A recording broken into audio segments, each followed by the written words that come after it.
Guys, you gotta come down here and try 911 Island Cuisine in Wake Forest.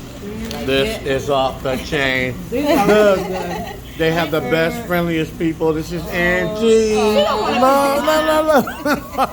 Thank you so much, Angie. Extra piece of jerky chicken. Let me look. Look at that. I'm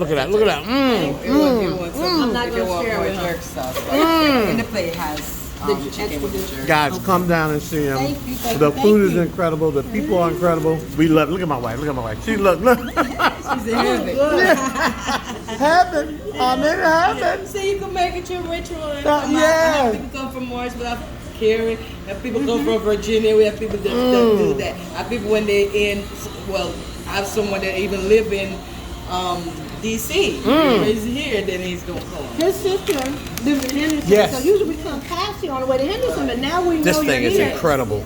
We're going to be stopping by. All right. Thank you. Thank you. And usually I'm doing the whole stick. Oh, yeah. I'm a little bit short, so I don't have coverage. Yeah. So that's why when I give you love. Yeah. Thank you, Angie. She is amazing. This meat All right. patty is good. I'm getting back to this. Look at Gelly. This is so good. All right, guys, come check them out. 911. I'm out.